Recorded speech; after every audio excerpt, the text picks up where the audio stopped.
on this beautiful, warm, end of August day to show you what to do with edamame.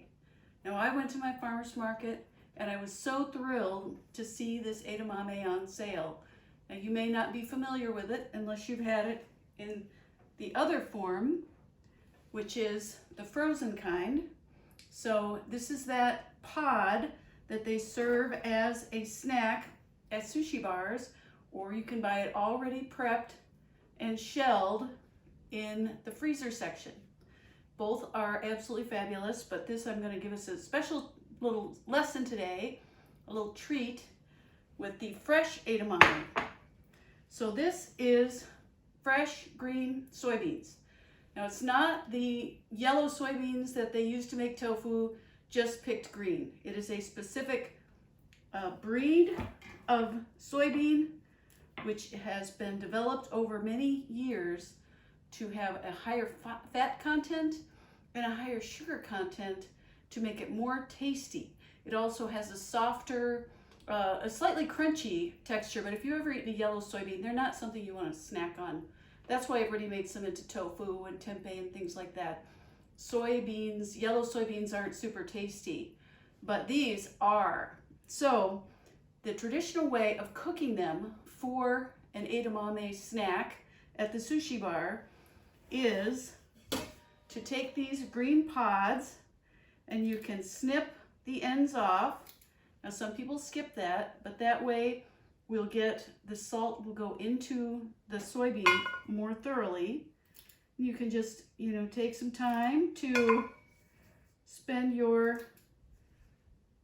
little meditative time doing this trimming, but I'm not going to make you watch the whole thing.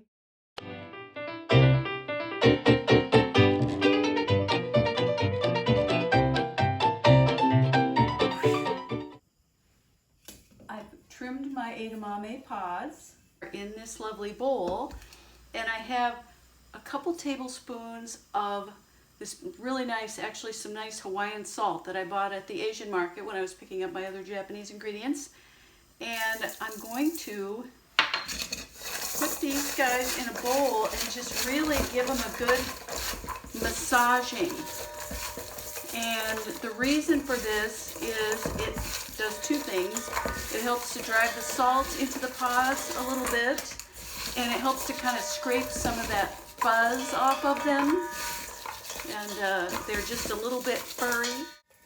And then I'm going to add all this salt to the boiling water because you want these to be seasoned by cooking in the boiling water. Massaging these guys, give them a good rub. And I've got some boiling water, and all this salt and soybeans are going to go into the boiling water.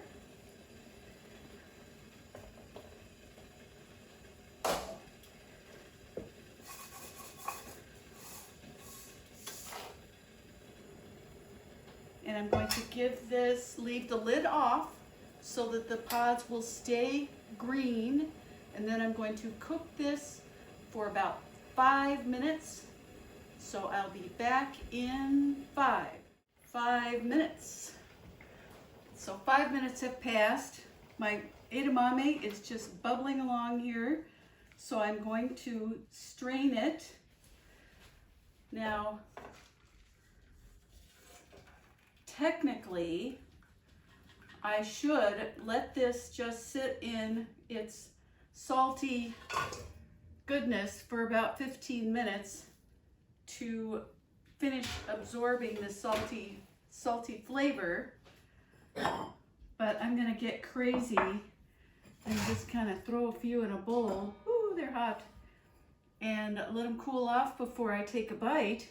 But these are the edamame that you know and love from sushi bars. And you just strip them out, lightly salted. You can always put a sprinkle of good salt on them. They're delicious. A little crunch. I think the 5 minutes is a good amount of time. And then you can just throw these in the compost. And it's such a wonderful snack. Edamame has In a half a cup of the shelled edamame, there's 9 grams of protein, 4 grams of fiber. There's a bunch of iron, there's a bunch of good stuff. But we don't eat nutrients, we eat food. I find that people who are a little freaked out by tofu, if you didn't grow up with it, maybe you think it's too much work to marinate it, fry it, you just grab a bag of this frozen stuff out, run some hot water over it, it's ready to go. Put it in I put it in a lot of recipes that call for peas, like say a salad that has some peas in it, or a risotto, or a different thing. You can just throw some of these in there and it looks like a pea, and so people aren't as weirded out, right? People who are accustomed to eating a green pea, say children, will enjoy eating a little bit of edamame. Of course, it's great in hummus. I was very tempted to make you some hummus today. So if you stick around, I'm going to make a fabulous black quinoa and edamame salad. Welcome back. So now I've got everything here to make a fabulous quinoa and edamame salad with a lemon basil dressing. It's the simplest thing. Now you can either work with these guys, you know, and do a little bit more hulling, or you can just get the frozen kind. So I cooked a cup of black quinoa, and it's a beautiful ingredient. You can use whatever quinoa you can get, absolutely. And this salad is by virtue of plant-based protein, a pretty high protein salad. We've got our quinoa, which has a pretty good amount for a grain, as it were. Now the protein thing, I know people get tired of it. So in goes our edamame. This is a 10-ounce bag, about 2 cups. It's absolutely easy to get protein. So for this guy, I'm gonna make a little dressing with some olive oil, lemon juice, lemon zest, salt and pepper, absolutely nothing to it. Stir this up a bit. I just love putting fresh lemon juice into salads like this. You don't have to go and do anything super complicated. And I have some beautiful tomatoes that I just picked from my garden. Of course, the edamame is in season at the same time as my tomatoes. I've got an heirloom brandy wine and a beautiful, some sun-streaked, orange-striped yellow tomatoes. And I went and picked some basil right off the plant. And it's super easy. I'm just gonna kind of roll it up. So this is a way to save some time when you're chopping your greens, is just kind of roll it up, and then you slice across that roll. You see how I'm gathering it up, and that will make a beautiful julienne of fresh herb. So see how this makes this lovely, these strips of fresh leaf. So just right in the bowl, stir it up, and here we have a beautiful black quinoa and edamame salad, which everyone is going to love, with some sort of Mediterranean flavors. We've got our basil, tomatoes, edamame, and the black quinoa. And I'm just going to have a little bite of it just to make sure it's good. Yum.